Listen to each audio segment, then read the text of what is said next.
I discovered my fiancée and my sister in bed together during my engagement party, and my parents asked me to stay silent to protect her reputation. I am a tenured professor at a large northeastern university, 42F. Since I'm still processing what happened at my wedding and, to be honest, I need some perspective, I need to explain what happened. Let me first briefly explain the dynamics of my family. Lisa, 38F, my younger sister, has always been our parents' favorite. Lisa entered the media industry and became a local TV personality, while I spent years conducting research and writing articles for academic purposes. Our parents were always telling me how successful and gregarious Lisa was. The partiality was brutally evident when I was growing up. Our parents paid top bucks for Lisa to enroll in theatrical classes. I was told to use what we had when I required equipment for my science projects. All our lives, this trend persisted. The only person who really encouraged me to pursue my academic goals was my dad's mother, my grandma Martha. "Elena, you have a gift in your mind," she would often tell me. "Don't allow someone to make you less bright." While my parents were occupied watching one of Lisa's TV segments, she joined me in celebrating the publication of my first research paper in a famous magazine. After putting a lot of effort into my job, I became one of the youngest female professors in my field. Even though it wasn't the life my parents had in mind, I created a life of which I was proud. Then, during an academic meeting, I met David, 44M. He was pleasant, intelligent, and seemed to have a unique understanding of me. After 2 years of dating, I was ecstatic when David proposed. How did my folks respond? "Well, at least you won't be alone with your books anymore." Even more telling was Lisa's response. With the same patronizing grin she had had since she was a young girl, she exclaimed, "At last. I was concerned that you wouldn't meet someone who could cope with your intensity." The celebration of my engagement took place at my parents' home. Lisa insisted on assisting with the arrangements, but her idea of assistance mainly consisted of offering suggestions that were more in line with her preferences and criticizing my selections. She began to visit our home regularly, particularly during my work hours. I assumed she was simply acting in her typical domineering manner. In retrospect, there were a lot of warning signs that I decided to overlook. The way Lisa would enter a room and David's gaze would follow her. How she would laugh at his jokes and touch his arm. Lisa started coming to our neighborhood at the same time that David was spending more and more late nights at the lab. I recall the final instance of normalcy before things went awry. I was standing in the bedroom from my early years, examining old pictures hanging on the wall. Several glitzy photos of Lisa were hidden below my graduation photo. It seemed appropriate, a fitting illustration of my role inside the family. However, what followed? Things took an unexpected turn at that point. Downstairs, the engagement celebration was in full force, and I became aware that I hadn't seen David in a while. I told myself he was probably just making a work call, so I went upstairs to look for him. I heard noises coming from my former bedroom at that moment. My hand was motionless on the doorknob while I stood there for a while. I opened the door even though I had a sneaking suspicion of what I would discover. David and Lisa were entangled on the bed where I grew up. I had spent many evenings studying for my PhD qualifications in the same bed. Lisa lacked even the grace to display embarrassment. "Oh, Elena, you should have known," she continued with that same condescending grin. "I always manage to achieve what I desire." The worst thing. Richard, 40M, a prosperous real estate developer, was Lisa's husband. While his wife ruined my engagement, he was gone on business, most likely closing another $1 million deal. I can't really recall what transpired next. In some way, my legs carried me down the hallway as I backed out of the room. David's voice carried that false sincerity I now knew all too well as he called after me, "Elena, hold on. It isn't what you believe." However, it was precisely what I had assumed. Before my parents caught me, I had already gone halfway down the steps. My expression must have told them everything. "Elena, sweetie, please don't make a scene," was my mother's initial statement. "Consider your sister's union. The marriage of my sister. Not the broken engagement I had. My heart isn't broken. The marriage of my sister." With a low, anxious voice, Dad joined in. "You are aware of Richard's fidelity issues. A prenuptial agreement exists. She might lose everything. Elena, please consider the impact this would have on the family." The family. The same family that had prioritized Lisa's needs at all times.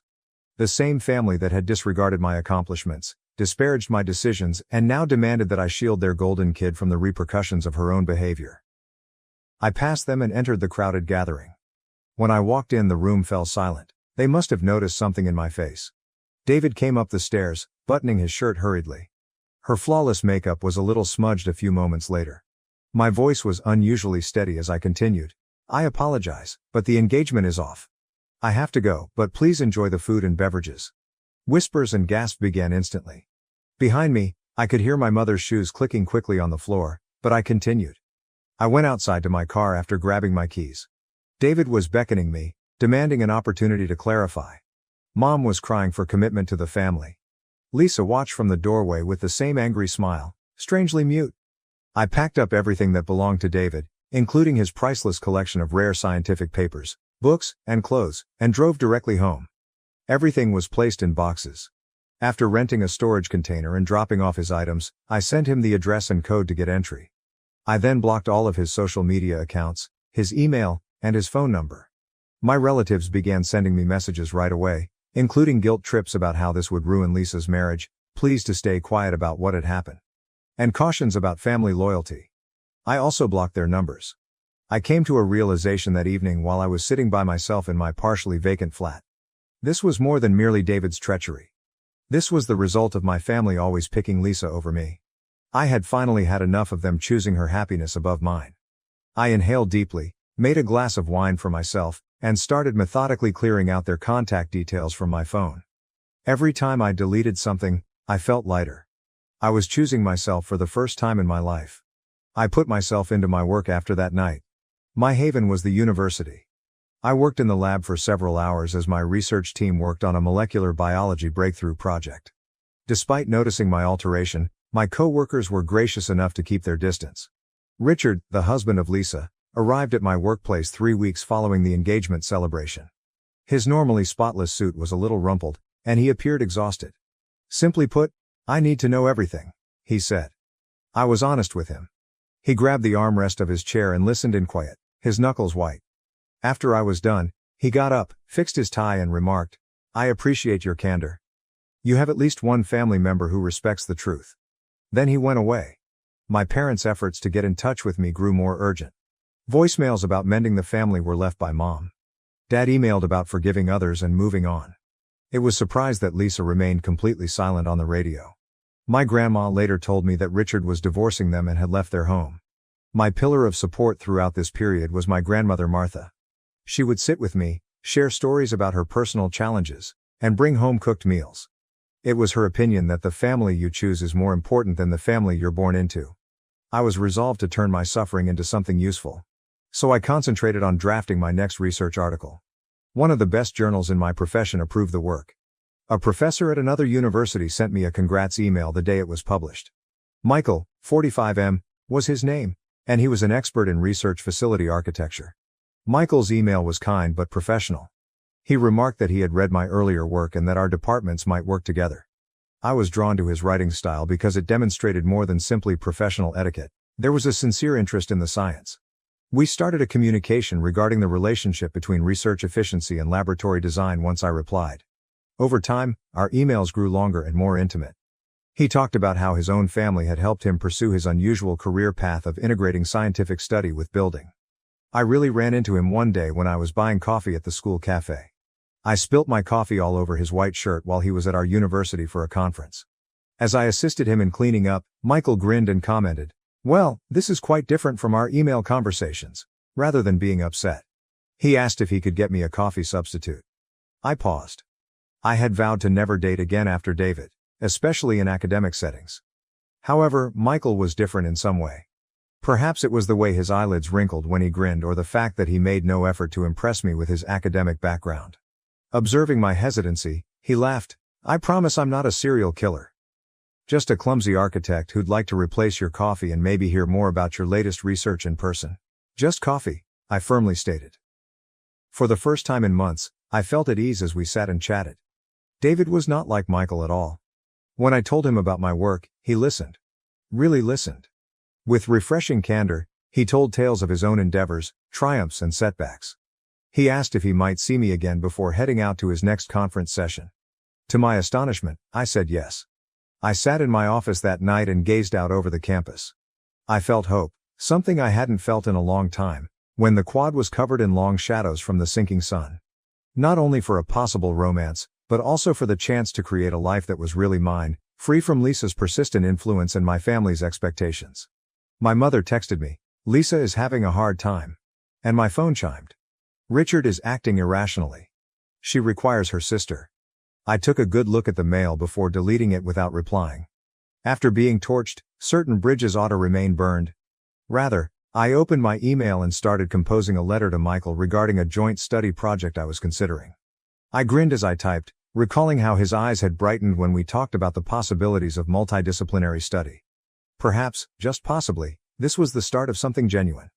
Something that was exclusively mine, unaffected by the poisonous relationships of my past. Update 1. 6 months have passed since my previous post.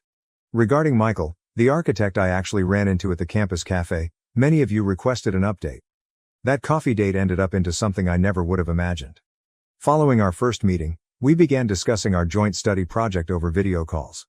Over time, these business-related conversations turned into lengthy discussions on anything from childhood dreams to beloved books. Michael found my passion for academics fascinating. In contrast to my family, who always considered it as a weakness. There was no plan for our first actual date. We met to go over the specifics of the project while he was in town for another conference. We both were aware that we were hungry as the meeting was running late. We eventually found ourselves in a small Italian eatery close to campus, where we chatted and shared a plate of pasta until the waiters began stacking seats. I was particularly struck by how different he seemed from David. Michael did more than just skim my most recent research publication when I mentioned it. He read it carefully and returned with insightful questions. With refreshing candor, he discussed his own professional struggles, such as a recent project that had over its budget. When he inquired about my family, it was the true test. His genuine desire prompted me to open up, despite my initial reluctance. I filled him in on everything, including Lisa, my parents' partiality, and yes, the disastrous engagement party. He just listened, without the customary uncomfortable answers or attempts to protect familial relationships. He then showed me that he really understood by sharing his own experience with a competitive brother. Although our joint endeavor is progressing nicely, we have taken care to keep our personal and professional relationships apart. We mostly see each other on the weekends because his department is in a different state. In fact, the distance has been beneficial since it has allowed us to naturally build trust. He asked me to meet his family last weekend. Considering my past, I was afraid, but it was not what I had anticipated. I was welcomed right once by his mother, Linda, who shared stories about Michael's early architectural efforts and showed me his awkward childhood photos. It seems that he once attempted to use his father's power tools to rebuild their garage. We've heard about your research work, Linda said, pulling me aside, which was the most bizarre moment. Michael is constantly praising your brilliance. It was expressed with sincere pride and interest rather than comparison or jealousy. I neglected to add that I recently received an offer at work that would allow me to work closer to Michael's university. It's a prominent position that would greatly boost my career. His initial reaction when I informed him about it was, "That's incredible. Describe the research opportunities in detail."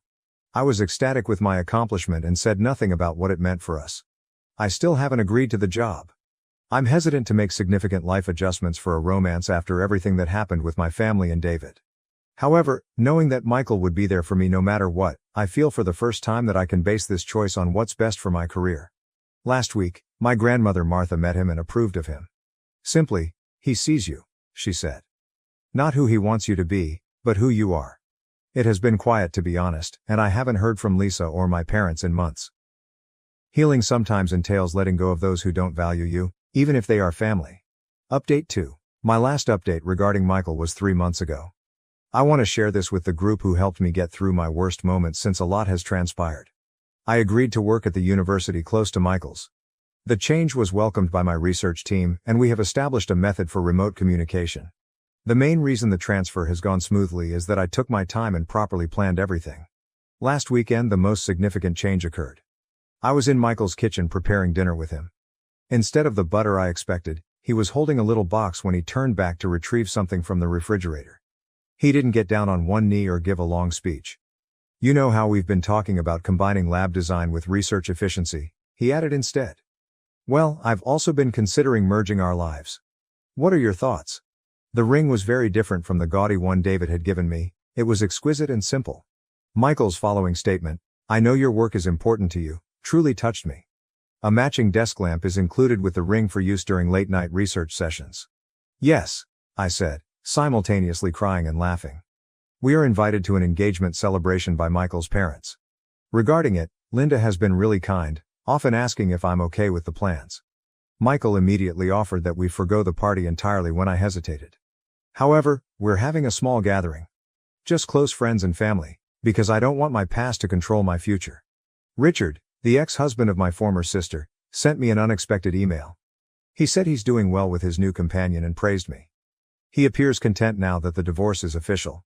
Hearing from him was strangely therapeutic. Martha, my grandmother, is overjoyed. She gave me a hug and muttered, "This one's a keeper," after I showed her the ring. She is correct. The small things, like how he turned one of his spare rooms into a makeshift home office for me with a whiteboard for research notes, are what show how much Michael cares. Somehow, most likely through extended family, my parents learned about the engagement. Mom left a voicemail stating that they would like to participate in the celebration and make amends. I have not answered. It's preferable to keep some doors closed. Update 3. My engagement update was 2 months ago, and I wish I could report that everything has gone well since then. I must convey the unexpected turn the wedding preparations have taken. At the lakefront home of Michael's family, we were organizing a small ceremony. Linda has been fantastic. She has always respected our wishes while assisting with arrangements. Only family members, close friends and coworkers who truly support us were on the carefully picked guest list. Then I got an email yesterday that really chilled me. According to what my mother wrote, she and Dad decided to invite Lisa to the wedding. Their logic? She's your only sister, and family should be together on special days. I called Michael right away. "Whatever you want to do, I'm with you," he answered before I could even articulate my panic. "We have the day, not them." I was able to think clearly thanks to his cool backing. When I told my grandmother Martha, she became enraged. "After everything they've done," she said, "they have no right." I knew I had to deal with this on my own, but she offered to run interference. Before sending it, I wrote and revised my response multiple times. "Mom and Dad, I made it very plain that I didn't want Lisa to attend my wedding. This cannot be discussed. You won't be accepted either if you're unable to respect this barrier. Elena." Their reaction was expected. About family togetherness, Mom called in tears. Dad wrote a long email about forgiving others and letting go. They even had some family members contact them on their behalf. Michael has had tremendous support from his parents during this time. Linda called to reassure me that only those invited would be allowed entry to the location due to security measures. Michael's brother James volunteered to deal with any unwelcome visitors directly. My research team's support was the most unexpected. They offered to surround me with a protective circle during the wedding after I brought up the matter in a lab meeting, looking agitated. My department director, Dr. Anderson, even offered to accompany me on my wedding. Last night, Michael and I went over our wedding arrangements. If it made me feel safer, he proposed that we alter the location, the date, or even go on an elopement. However, I no longer wish to allow my family's behavior to dictate my decisions. Therefore, we're sticking to our original intentions while taking extra safety measures. Individual QR codes will be included in the invitations, security will be in place at the location, and most importantly, our chosen family and real friends will be present to support us. Last weekend, my grandmother assisted me in choosing my wedding gown.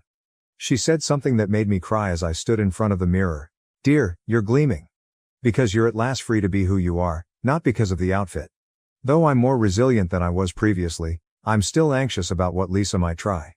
There is more to our wedding than just Michael and I becoming husband and wife.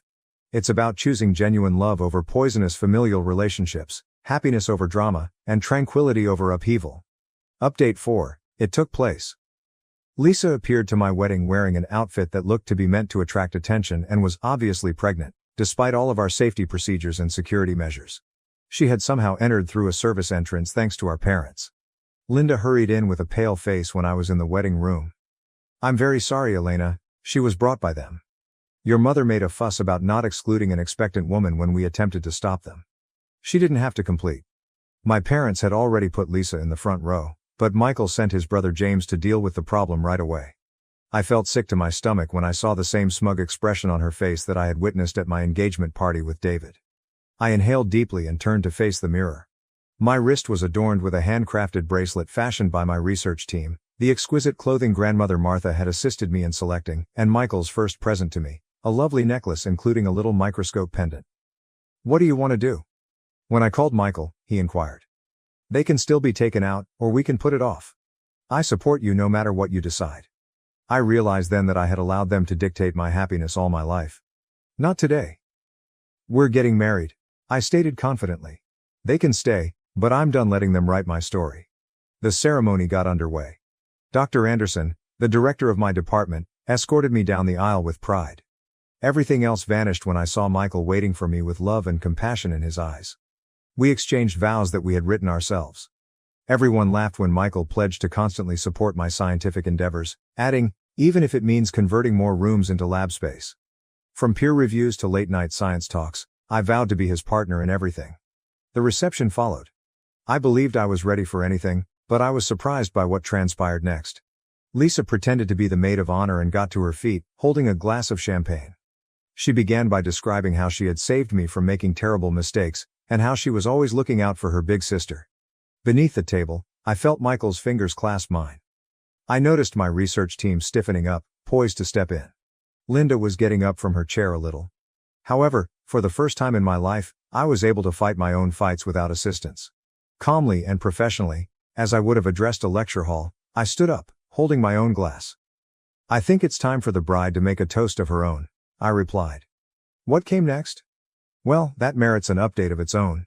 Let's simply say that speaking your truth with dignity might sometimes be the best form of retaliation rather than being silent. Update 5.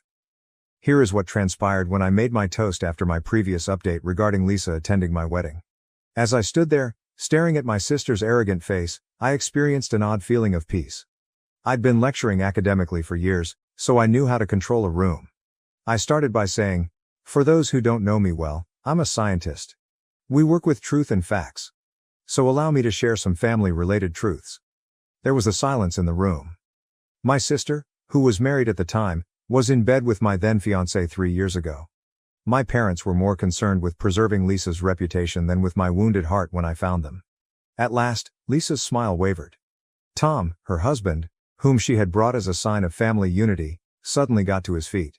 His voice was tight as he asked, "The baby, Tom? Is that why you've been avoiding the paternity test?" There was an overwhelming quiet in the room. Lisa placed a protective hand over her growing tummy. I went on, speaking steadily. There has always been a trend in my family. Lisa's happiness comes first. They pleaded with me to remain silent after she ruined my first engagement. They helped her get in when she arrived here without permission. But today, I said, is about true family, the type that makes you stronger rather than weaker. My research group, who take pride in my accomplishments. Michael's family, who embraced me with unmatched warmth. My grandmother, who never failed to recognize me for who I am. Tom was the first to go. Lisa called his name and ran after him. My mother was crying as my parents followed. The room's atmosphere abruptly lightened when the door closed behind them. Then my grandmother got up and held up her glass. In her own words, to Elena and Michael. To truth, to real love, and to the family we choose. The remainder of the reception was excellent. Everyone relaxed without the burden of pretense. My study team secretly practiced a surprise dance, which they performed. I found out the following morning that Tom had requested a paternity test and filed for divorce. For once, I didn't feel obligated to assist in picking up the pieces when Lisa's meticulously constructed world fell apart. Update 6. A year has passed since my wedding and the amazing things that happened there. I wanted to give the community that helped me through everything one last update because so much has changed. Michael and I are expecting our first child, which is the major news initially. My first emotion upon seeing the positive test result was one of terror. It brought back memories of my own familial relationships. However, Michael's answer was ideal. He wrapped his arms around me and said, "This kid's going to have the best mom, a brilliant scientist who knows how to love unconditionally." The family of Michael and Linda has been amazing. Linda was thrilled about my latest research article as well as the baby when we told them. "This child is going to have such an amazing role model," she remarked, describing my work in the journal. I've heard tidbits of information regarding Lisa's situation from my grandmother Martha. Tom's suspicion that the baby wasn't his was validated by the paternity test. She is currently trying to start again while living with our parents. The reality of being a single mother has replaced the opulent lifestyle and fancy clothing. I occasionally have a slight sense of sadness, not precisely guilt, for the way things turned out. Michael's statement, "Consequences aren't cruel, they're just truth in action," comes to mind next. I'm doing well with my research. Michael and I worked together to build a new laboratory, and the university recently granted money for it. His inventive architecture and my research needs make for the ideal combination of our skills. Our work collaboration has only improved our friendship on a personal level. In my new lab, our baby will have a dedicated space, a secure enclosed play area, where they may be close to me as I work. Michael created it himself, adding all the safety features he could think of while still making it engaging for a child's growth. My circumstances haven't changed much, but I have. I no longer feel the need to compete for attention or prove myself. In our household, there is no hierarchy of love or success, only mutual understanding, support, and sincere joy in one another's accomplishments. Grandmother Martha, who is thrilled to be a great-grandmother, comes to visit frequently. She's already crocheting the baby little lab jackets while entertaining us with tales of my own early science projects. Even now, my parents still make an effort to connect, generally through family. I'm not ready, but they want to be involved in their grandchild's life. Some wounds require real change rather than just time to heal. As I reflect on my path, I see that responsibility or blood relationships aren't the key to creating a meaningful family. It's about finding people that love you for who you are, celebrate your happiness, and encourage your aspirations. I want to express my gratitude to everyone who supported me and followed my tale. Although life isn't flawless, it is genuinely and delightfully mine. Father called me worthless, praised my brother as his golden child. Now my revenge is about to begin. Since the narrative finally came to an end and retribution was meted out cold, I, 25M, feel compelled to tell it. While I was treated as though I had no value, my 20-meter brother was always our father's golden child. This isn't just your average family partiality. It was systematic, harsh, and had a lasting impact on my entire youth. From the outside, my life appeared to be ideal as I grew up in a California suburban home that was apparently upper middle class. We appeared to be the perfect American family. Mom was a loving presence, Dad worked in finance, and we lived in a wonderful house. However, things were quite different behind closed doors. My father was hardly there in my life from the time I can remember. On weekends, he would occasionally be there in person, but he was never there for me emotionally. He always used work as an excuse, citing late-night calls, crucial clients, and interminable meetings. However, Dad suddenly had all the time in the world 5 years later when my brother was born. He went from being an absent parent to the most dedicated father in the world, not to me though, like someone flipping a switch. At the age of 8 I became aware of computers. Mom thought I might like learning about the old PC she brought home from her office. It was love at first sight, and she was correct. As other children engaged in sports or video games, I found the workings of computers to be fascinating. After spending hours attempting to comprehend code and write simple programs, I began learning basic programming from library books. My mother recognized my enthusiasm. Although she wasn't tech-savvy herself, she could see how my eyes brightened when I discussed my most recent endeavors. She would spend hours sitting with me, asking me questions and pushing me to give straightforward explanations. "You're teaching me too," she would smile and remark. Some of my most treasured recollections are of the times when we shared my passion for technology. My fascination with computers, however, was viewed by my father as a personal failure, his inability to raise a normal son. "Real men play sports," he would say, his dissatisfaction evident in his voice. "Stop wasting time with those computer games." He never bothered to learn the difference between Python and JavaScript, which I was educating myself, and they weren't games. When I tried to explain what I was really doing, I was received with waves of disdain or eye rolls. He handled my brother in a glaringly painful contrast. Dad instantly became super dad when my brother, who was 6 years old at the time, expressed an interest in football. He attended every practice, coached his team, and purchased the greatest gear. Dad spent hours instructing my brother in perfect throwing technique, turning our backyard into a training ground. I would sit by myself with my computer in my room, listening to their bonding and laughter. My mom did her utmost to maintain equilibrium. She was aware of the situation and made every effort to compensate for Dad's partiality. She helped me set up for scientific fairs, attended my computer club meetings, and always made sure to acknowledge my accomplishments, even if Dad didn't. When she said, "You're special in your own way. Don't let anyone make you feel less than you are." I recall a specific night when I was 12 years old. I had just completed my first actual program, a straightforward game that I had written myself. I couldn't wait to share it with someone. I went to find Dad because Mom was working late. As usual, he and my brother were practicing football in the backyard. Before attempting to grab his attention, I patiently waited for about an hour. "May I show you something, Dad? I created a game." He didn't give me a glance. "Not right now. We're busy, don't you see? This is significant. This weekend, your brother has a game." Everything became crystal clear in that moment. He would never value my accomplishments enough. That night I returned to my room and sobbed. However, I also decided that I would succeed for Mom and myself, not for him. Then my life's darkest day arrived. My mother unexpectedly died of an aneurysm when I was 13. She was there one day to make breakfast and inquire about my most recent coding project, and then she left. Although the loss was terrible, the aftermath was even worse. Dad's partiality grew obvious and unfettered in the absence of Mom's balanced influence. I realized my place in the family in the days after Mom's passing. Dad used athletics as a way to cope with his loss and threw himself fully into my brother's life. He was present at every school function, practice, and football game. In the meantime, I worked through my grief by myself in my room, seeking comfort in writing increasingly intricate programs in an effort to produce something that would please Mom. I can still clearly recall my first significant accomplishment following Mom's passing. I took first place in the state computer science fair when I was 14 years old. According to the teacher, I had developed a program that could assist in organizing the school library system. I had put a note on Dad's refrigerator 3 weeks before the fair, which was on a Saturday. I spent the entire day at the fair waiting, taking pictures, congratulating and watching the parents of other children arrive and depart. I gazed up in hope each time the door opened, but he never appeared. I learned later that night that he had attended my brother's football practice, which was simply a regular session and not even a game. He hardly looked at my blue ribbon when I brought it home. After saying, "That's nice," he returned to his task of assisting my brother with his homework. All the way through high school, the trend persisted. Dad's pride and delight was my brother, who was the best quarterback. His most recent game or his chances of receiving a college sports scholarship were the topic of every dinner talk. As I pushed food around my plate, I would sit there listening to Dad talk about how my brother will one day succeed as a businessman and follow in his footsteps. I got snide murmurs or outright interruptions whenever I tried to discuss my accomplishments in programming contests or the websites I was creating for nearby companies.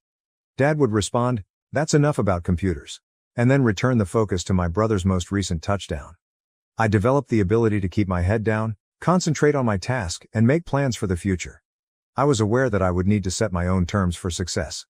At 16, I began working as a freelance programmer, creating websites for local small businesses. Since I knew I would need the money for college, I saved every penny. With its assortment of computer components and coding books, my room became a haven. I was wasting my talent, Dad would murmur as he passed, shaking his head. I learned more than simply programming via my freelance business. I gained knowledge of project management, client relations, and business. I had a strong portfolio and a developing reputation in our local business community by my junior year of high school. I was earning a respectable income for a youngster, and some customers even began recommending me to others. I was reminded of Mom by a local bookshop owner who was one of my regular customers. She truly wanted to know what I was doing, therefore she would constantly inquire about my most recent efforts. She said she had never seen someone so young with such a good work ethic and even offered to write me a letter of recommendation for college. My senior year of high school was the true turning moment. A number of renowned computer science schools, including one at a Silicon Valley tech school, had accepted me. Because of my stellar marks, I was even awarded a partial scholarship. However, I still required tuition assistance. I made a thorough presentation for Dad, showcasing my scholarship offers, admission letters, and business strategy outlining how I will continue to support my school through freelancing. I even supplied data regarding possible return on investment and employment opportunities in technology. I prepared for weeks in the hopes that he would eventually be persuaded by a rational, practical approach. Less than 5 minutes passed throughout the meeting. He remarked, "I'm not wasting money on your computer hobby," without even glancing at my meticulously crafted pages. "Your brother has a lot of promise. That money is necessary for his upcoming business degree." My brother didn't care that he was having academic difficulties. Dad believed that I could do no right and my brother could do no wrong. I was unable to contain myself any longer. My voice trembled as I added, "Mom would have supported me. She believed in me." His expression stiffened. "She isn't present, is she? We also do things my way while you're living with me. Instead of wasting time playing with computers, your brother will pursue a legitimate career." I gave my aunt, Mom's sister, a call that evening. After Mom passed away, she continued to stay in touch, occasionally checking in and sending me birthday cards.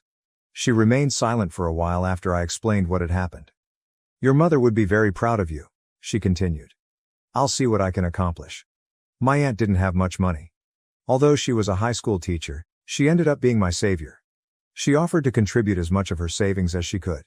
She informed other friends and family members about my circumstances and my potential. With the combined assistance of several of Mom's old acquaintances and my own freelancing earnings, I was able to accumulate enough money for my first year of college. I was determined to make it work, even if it meant taking out loans and working part-time. Dad hardly lifted his eyes from his newspaper on the day I departed for college. My brother didn't say goodbye since he was too preoccupied with football practice. The only person who came to say goodbye was my aunt, who gave me a big hug and gave me an envelope containing some additional cash she had saved. College was enlightening. I was surrounded by people who recognized and valued my love of technology for the first time in my life. My aptitude for programming, which had been disregarded at home, was appreciated. My work ethic and inventiveness were commended by my professors. I poured myself into my education, continuing to work as a freelancer and keep my scholarships. I began creating what would eventually be my key to success during my junior year. It was more than just another software. It was a fix for a prevalent issue I had observed while working as an intern at a number of IT firms. During a late-night coding session, I conceived the concept and felt it had promise right away. I spent every free moment I had working on it, including weekends, evenings, and in between classes. I could sense that this was different from my roommate, who thought I was crazy because I was continuously coding and not sleeping. This was my future, not simply another project. In the midst of all of this, I would occasionally hear Dad say, "Your computer hobby will never amount to anything." The words that had once caused me such pain now strengthened my resolve. I was getting closer to disproving his shadow with each line of code I produced. During my time in college, I maintained contact with my aunt. Like Mom, she was my biggest supporter and always had faith in me. She understood my passion even though she didn't grasp the technical aspects of my app idea when I told her about it. The statement, "You sound just like your mother when she got excited about something," brought tears to my eyes. Dad and my brother did not attend the ceremony, but I graduated with honors. But there was my aunt looking proud. Like Mom, she had seen my ability early on. There was no more obvious contrast between her sincere encouragement and my father's rejection. If Dad had cared to find out, I would have caused him a heart attack for the risk I took after graduation. In order to concentrate on creating my software, I declined multiple lucrative employment offers. I worked 18-hour days, ate ramen, and lived in a small studio apartment. My aunt still had faith in me and she would sometimes send encouraging comments and care packages. In the meantime, I was informed of my brother's difficulties in his business program through family rumors spread by my aunt. To prevent him from dropping out, Dad had to pay tutors and make large payments. Nevertheless, Dad believed that my brother had genuine potential and that my tech job was merely a passing phase that would ultimately fail. They had no idea how drastically things will alter throughout my time. But with the release of my app and the beginning of my company's explosive growth, that's where the next update starts. The events that followed would serve as the ideal pretext for the most fulfilling form of retaliation against their years of contempt and rejection. I'll reserve those specifics for updates, but I'm still in awe of how everything worked out.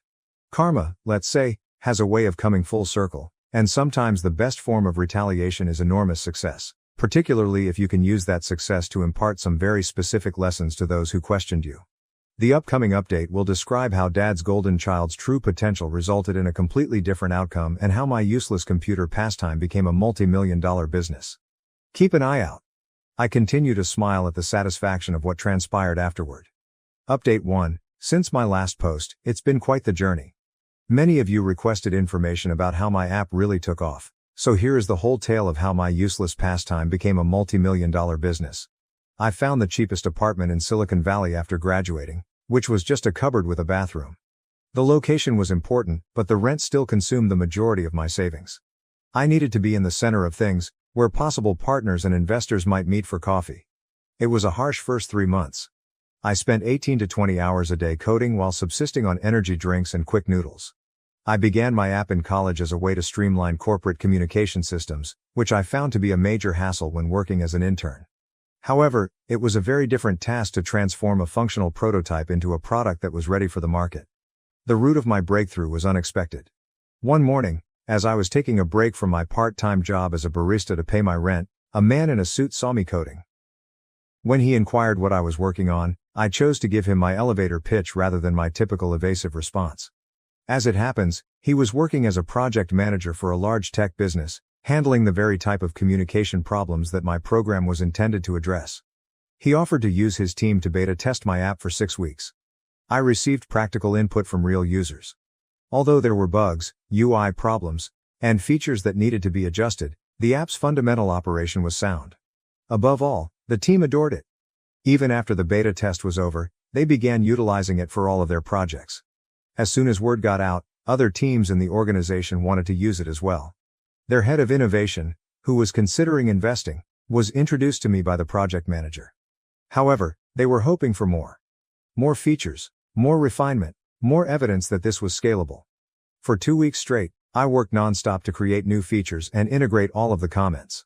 My aunt, who is usually supportive yet concerned about my health, gave me care packages with coffee and snacks. When she said, "Your mother would tell you to take better care of yourself," I could sense the pride in her voice. It was a weird meeting with the investors. Wearing a suit I borrowed from a friend, I entered a room full of executives. As I displayed the program, my voice remained firm despite my trembling palms. There was silence when I was done. I will never forget what the chief of innovation stated next. "This isn't just a solution. It's the future of corporate communication." In exchange for a 15% share in my business, they promised to invest $2 million. Although the valuation exceeded my expectations, they also had other goals in mind. They aspired to be my first significant customer, deploying the software throughout their whole company. After that, things happened quickly. My initial hires were outstanding coders I knew in college who immediately supported my idea. I continued to live in my modest flat, but we moved into a proper workplace. Every dollar invested was used to grow the business. More interest was sparked by the app's success with our first significant customer. Other businesses began contacting them. We negotiated agreements with 3 Fortune 500 firms in less than 6 months. Our staff expanded from 4 to 20 members. Not only was revenue consistent, it was booming.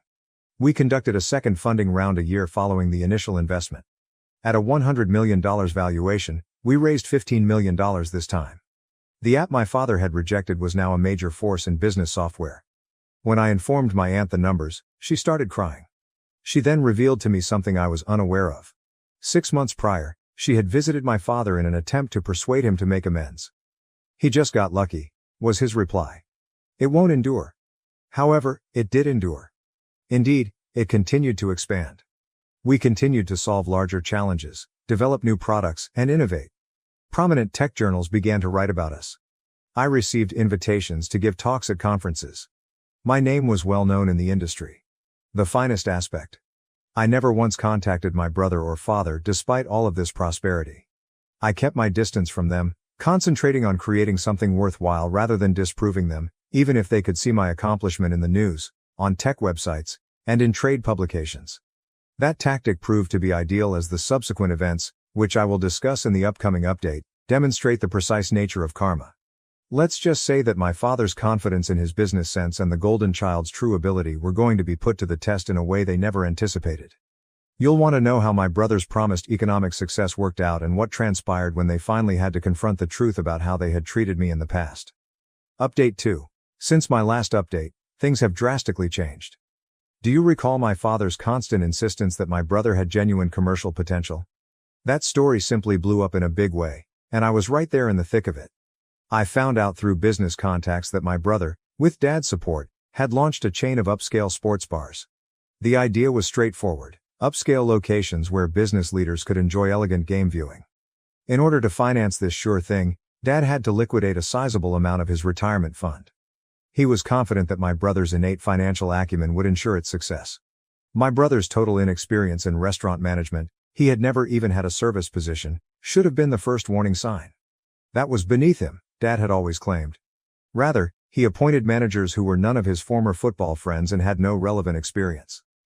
All flash, no substance, their business plan was essentially a joke.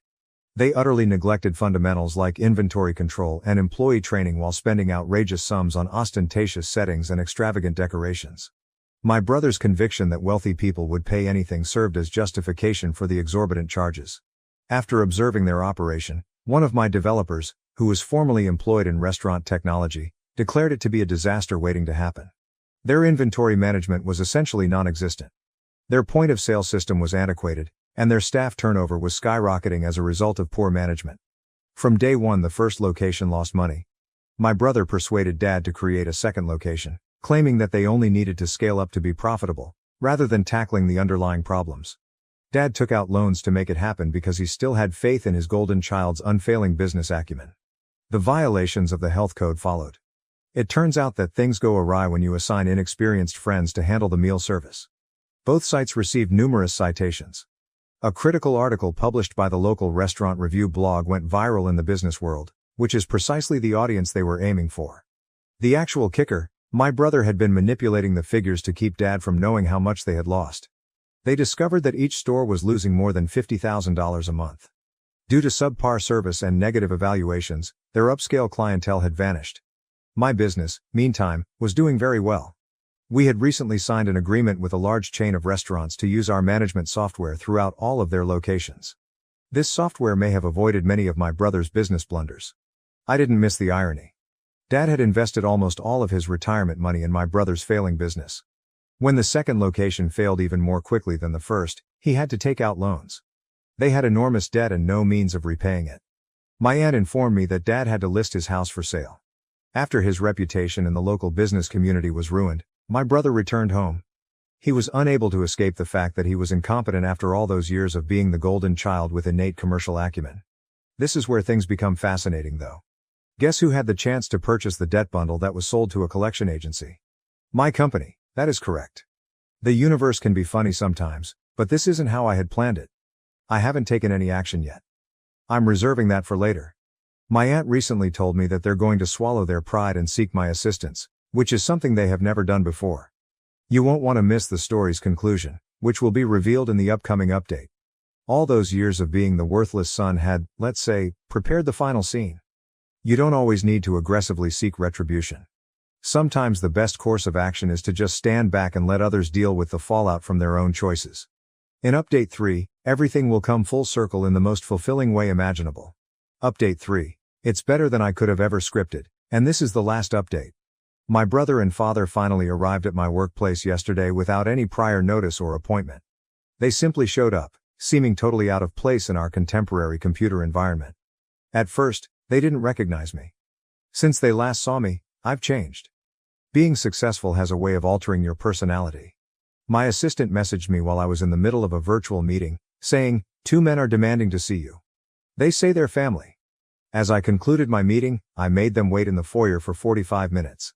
With screens showing our company's most recent accomplishments and press attention, I could see people becoming more and more uneasy through the glass walls. My brother continued to fumble with his collar. Dad appeared to have aged by 10 years. The expressions on their faces were amazing when I eventually got my assistant to let them in. Taking in the vista of Silicon Valley, the awards on the walls, and the proof of the success he never thought imaginable, Dad's gaze flew across my corner office. My brother and I could hardly look at each other. Dad said, "Son," without the normal authority in his voice. "You've done well for yourself." The compelled acknowledgement nearly made me chuckle. Even today, classic Dad was unable to offer a direct compliment. After a period of silent wriggling, I said, "What brings you here?" Initially, they attempted to dance around it. Dad made an effort to strike up a conversation about my computer business. He still couldn't bring himself to refer to it as a tech firm. My sibling gazed at his footwear. My dad refused to spend Christmas with my bill, and now my mum is blaming my wife for everything. What should I do? Original post. This is a throwaway account as I have work colleagues on my mind that I don't want to know about my family drama, and spelling will be rubbish as I'm fuming right now. Obligatory names have been changed. So for the backstory, I 36F and married to the love of my life 36FK. We met when we were 17, she was out and proud whilst I was still in the closet, so we didn't start dating until I came out at 21. We got married in 2019 and have an adopted 4-year-old son Jack. This comes in relevant in a minute. My sister 27F Sarah has a long-term boyfriend 28M Steve who the family cannot stand. They've been together for 8 years and the whole family has hated him from the first time we met him. He is rude, obnoxious, arrogant, and all in all a crappy human being. He's also someone that likes to claim that he is just honest, but if someone is honest back to him he flips out and sulks like a toddler. In fact, my toddler is better behaved than him. He isn't abusive to Sarah and doesn't direct these comments towards her, it's just the rest of us. He's actually a good partner to her and treats her well, which is his one redeeming quality. My dad and Kay hate him the most and will do anything to avoid him at family gatherings. Kay usually just ignores him and brushes off anything he says to her as she doesn't like conflict. However, there have been a few occasions that she has said something back, But it's usually said in a joking manner which amuses my dad to no end. My mum is a peacekeeper and will do anything to avoid drama, so she just changes the topic whenever he starts, but she and my grandparents all hate him just as much as the rest of us. Sarah is the only one that obviously doesn't hate him. Our son's birth mother Tess was Kay's best friend, who sadly died in 2021. This was a real shock as she had an underlying heart condition that she didn't know about and simply went to sleep one night and never woke up. Jack had been left alone in his cot all day screaming for his mom before Kay got worried that Tess wasn't answering her texts and went to their house to see if she was okay. She found Jack in his cot and Tess in her bed. We adopted Jack as no one in Tess's family was in a position to take him in. We raise him as our own, but he knows who Tess is. Obviously this is a very sensitive topic for Kay as it was so traumatic for her and Jack. Now, on to what happened last weekend. It was the anniversary of Tess's death on Saturday, so Kay, Jack and I went to visit her grave.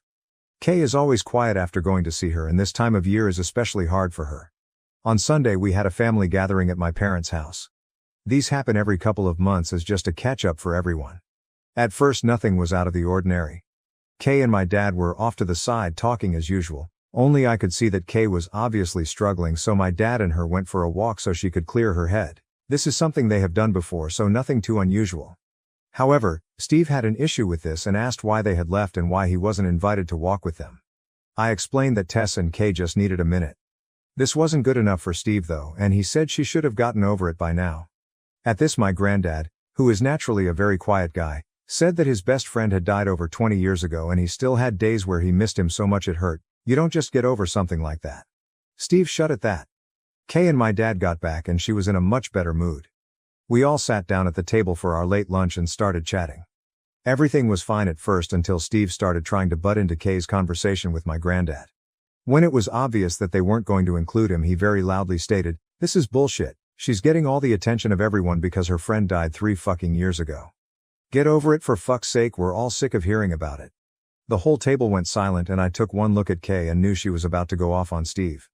Only it didn't happen the way I thought. Rather than exploding at him, she looked at him very calmly and said that her and Granddad weren't talking about Tess. They were making plans to take him to the Christmas markets, but if he wants to be a dick then no problem.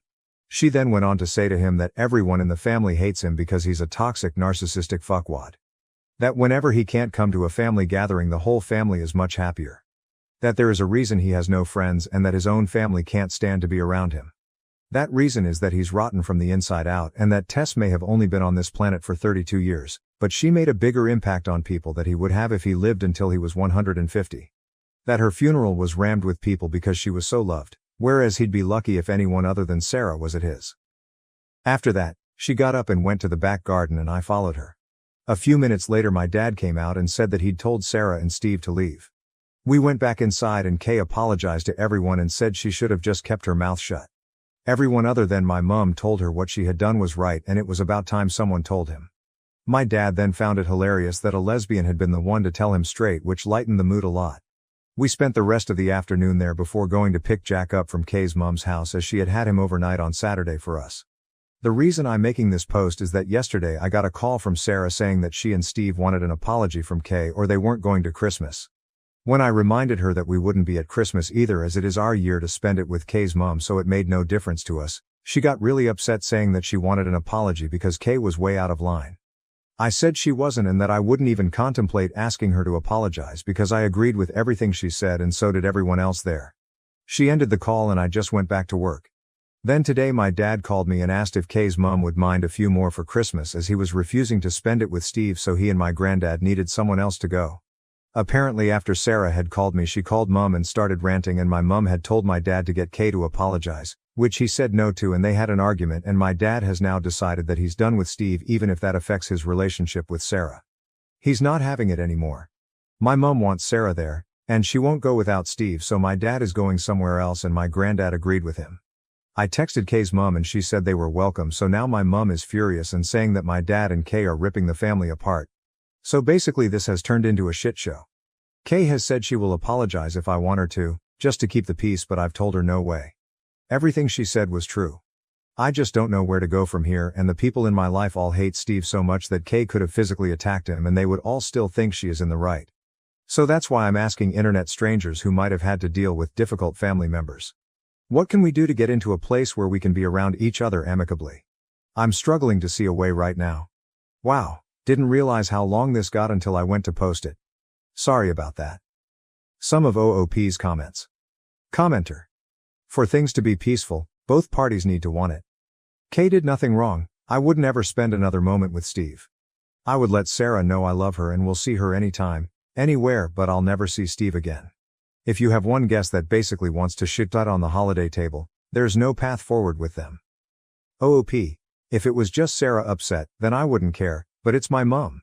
She tries so hard to keep the whole family together and she is devastated by what's going on. If it wasn't for her, then Sarah could go take a running jump for all I care right now. Sarah. This is the issue, that Steve and Sarah don't see anything wrong in what he's done. It was just him being honest. I would be happier for her to apologize if Steve and Sarah admitted that what he said was in the wrong as well. Without that, I'm being stubborn about it. My dad told Kay he will fall out with her if she apologizes, as she did nothing wrong. There was no screaming or shouting, she said it very calmly. I feel like I'm stuck between making my mom happy and doing what I believe to be right. To another commenter. My sister doesn't see anything wrong in what he says, as he's just being honest, but loses it when someone is honest back. I don't understand her anymore. Mom. Taking the high road and rising above it have been two of my mom's favorite things to say to us over the years. I just feel like enough is enough. He crossed a line this time that he can't come back from. I especially don't want my son around him when he's saying things like that about Tess. To another commenter.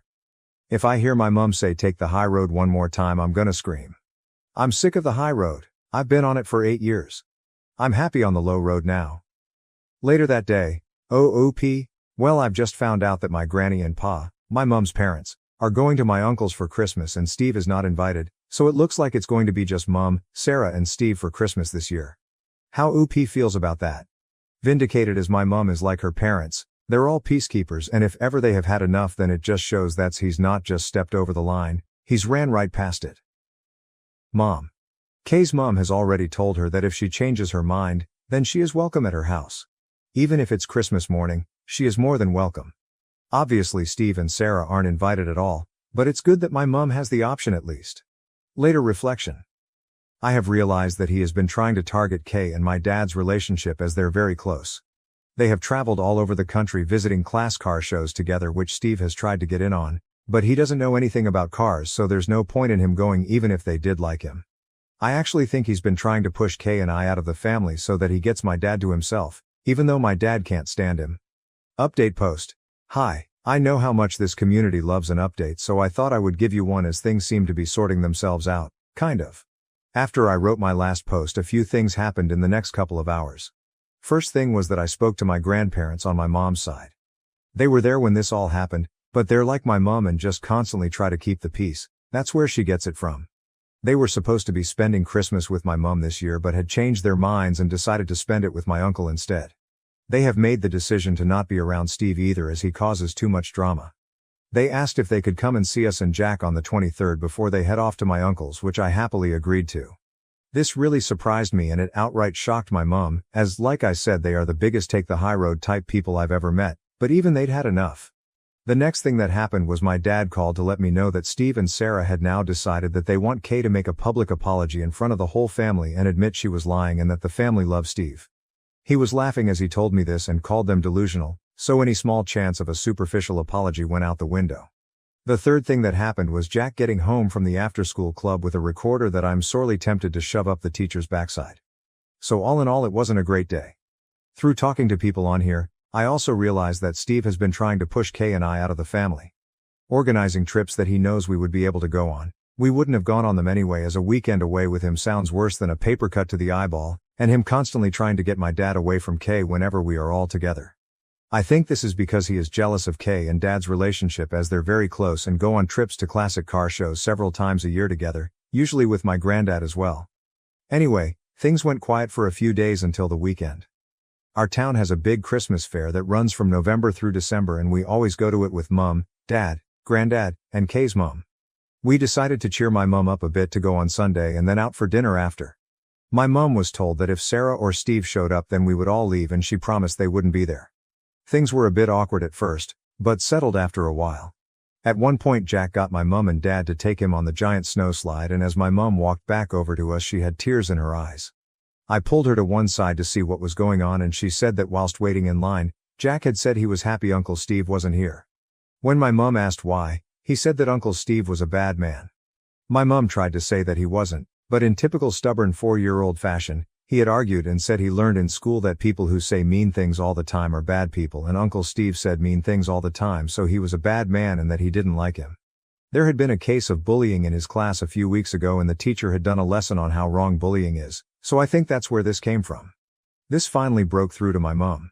If even a 4-year-old can see what a horrible prick the man is, then she had to as well. She said that she felt stuck because she hated Steve and agreed with everything that Kay has said, but she loves Sarah and doesn't want to isolate her. I told her I would always be there for her, but I wasn't putting myself, Jack or Kay through being around Steve again, and she needed to think about what she wants. Not what I want or Dad or Kay or Jack or her parents or Sarah or Steve, but what she wants.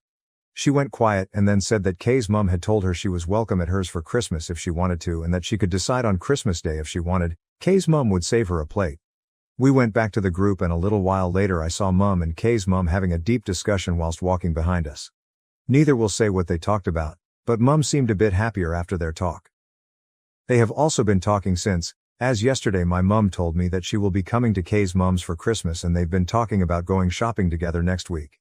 When Mum told Sarah after calling me, Sarah predictably lost her mind and said that Mum was choosing us over her. My mum told her she was choosing to have a good Christmas rather than being belittled and made miserable, all for the sake of Steve and his so-called honesty. Sarah then called me and asked if I was happy that I'd won. She then did the unforgivable and used a few homophobic slurs towards me and Kay and called Jack the bastard of a whore. I ended the call, blocked her everywhere, and then let my family know what had happened and that I never wanted to speak to her again. They're all as appalled as I am, and my granny, Mum's mum, called Sarah and apparently told her she was dead to her, as she won't have a bigot in the family. Sarah has been trying to reach out to apologize because she knows she has stepped over the unforgivable line, but I've just kept blocking the fake accounts that she's making on IG. Steve tried reaching out to my dad after this, and when he eventually answered, Steve tried to say that Sarah was just angry and didn't mean it. According to Mum, Dad ended up giving him a verbal lashing and told him that he was the worst thing that had ever happened to Sarah and our family. My dad has told Sarah he is disgusted with her, but will be there for her if she leaves Steve. Until then, good luck. Mum has gone low contact as well, but wants to keep the door open so that Sarah is not completely isolated. I had a few people saying that Steve may be abusive towards Sarah, but I really don't think he is. He usually acts like a dick when the attention isn't on him. He knows that when he says dickish things, then all the attention is on him and he revels in it. After Sarah's outburst, I just think that they're both toxic and feed off each other's toxicity. She lets him get away with the things he says because she gets pleasure out of watching us all bite our tongues and keep quiet. So, Mum's angry, Dad's angry, our 3 grandparents are angry, extended family are angry, and Kay is being my rock, but I can tell she's really angry about what she said towards Jack. I'm just sad and done with it all. At least now I know what she really thinks about Jack, Kay and myself, so there's that. Not the perfect update, but we move on. It will be nice this Christmas to have both sides of the family together for the first time and not have to worry about Steve being a dick, but I'm sad that this is how my relationship with my sister has ended. I'm trying to get into the Christmas spirit, but it's a tough one right now. The only things that make me smile are Kay and Jack being goofy idiots to cheer me up. However, the recorder can go to hell. I curse whoever invented the thing, like seriously, fuck you. Thanks for all the support in my original post and opening my eyes to a few things. Maybe internet strangers are the way to go for advice after all. Hope you all have a good Christmas/holidays. Some of OOP's comments. Commenter, I don't think the dickish Bill and Sarah saga had concluded. I'm glad you'll have a peaceful Christmas in theory. I just think the pair of them are not convinced yet that they're shut out. OOP. It wouldn't surprise me if they try and turn up to my parents for Christmas, but we won't be there so they won't get far. As long as they stay away from me, Kay and Jack, then I don't care what they do. Commenter. Many small children playing recorders with more enthusiasm that skill follow Steve everywhere. OOP. This just made me laugh a little too hard. Thanks for that. Editor's note. Wasn't sure whether to mark this one as concluded or ongoing. I've tentatively marked it as ongoing, but I'm happy to change it.